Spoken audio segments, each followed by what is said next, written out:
They were the best-dressed cops on television. Who do you think you are to ask us to beg for your help? Let's nail this pig. Detectives Sonny Crockett and Ricardo Tubbs were just as sexy and hip as their Gold Coast backdrop. No police precinct has ever looked this good. Score strictly not his style. These well-heeled cops became well known for their forward fashion sense, and the Miami Vice look quickly became the fabric of men's style in the 80s. It changed the way men dressed in the world. It opened up men's closets to the possibility of color, of comfort. Jody Tillen was the costume designer for the first season. In her early conversations with executive producer Michael Mann, it was clear fashion would play a critical role in the show. He had some really sort of edgy ideas, you know, men in pastels, and clothes being another character in the story. It was very interesting to me. The cover of GQ. True, few cops could afford Italian suits and $200 haircuts, but Crockett and Tubbs weren't ordinary cops. Their clothes had to reflect their day jobs. They had to be involved with drug dealers who spent their money on clothes, jewelry, cars, and women. So I had to make them totally mesh into that world in a comfortable way. Scraping by on 4 hours sleep a day, living undercover for weeks at a time.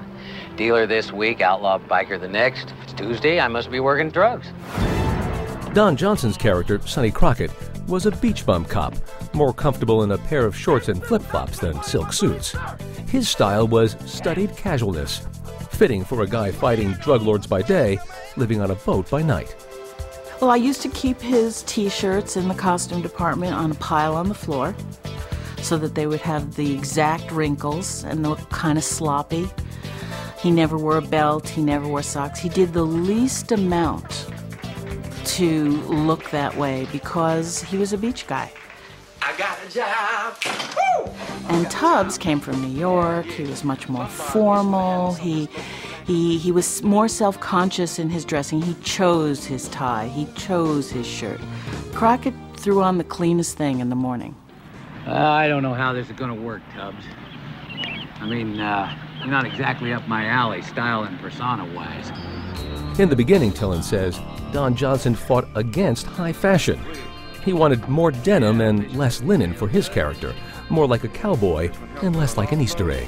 At first, Don was not comfortable with pastels. He had a different feeling about what he wanted to do with the character.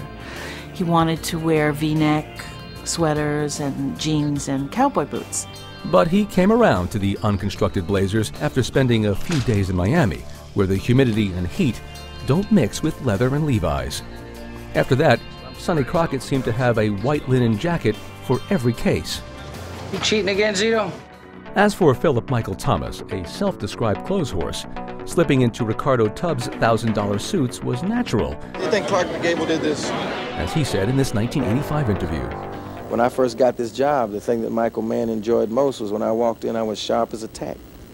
So it's just a continuation of Tubbs. The Vice look was carefully constructed. There was no color combination that was a mistake.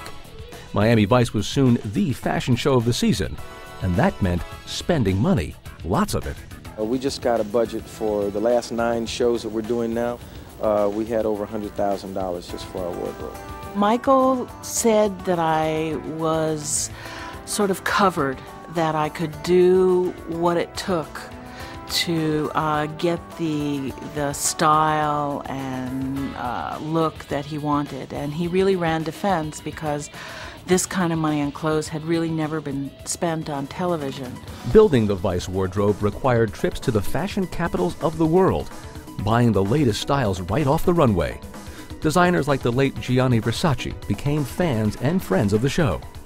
The first person I dressed up in Miami was Don Johnson. Then, as the show settled into primetime, the Vice look took off outside the tube. Suddenly, men's closets were filled with colorful blazers and shirts. Even the show's stars adopted the look in their personal lives, as you can see in this 1985 Today Show appearance.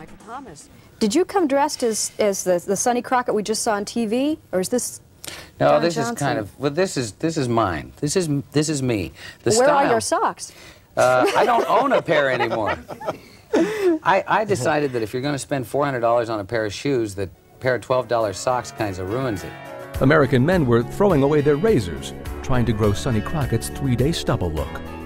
Someone said, why does Crockett always have stubble? And I said, well, he seldom, if ever, wakes up in his own bed. So therefore he doesn't have his shaver and things like that. 3-day stubble, no belts, no socks. They broke the rules of fashion on purpose. Miami Vice wasn't just a TV show. It was the trendsetter of the 80s, influencing how both television shows and their viewers looked. 20 years later, when people think of 1980s style and fashion, they still think of Miami Vice.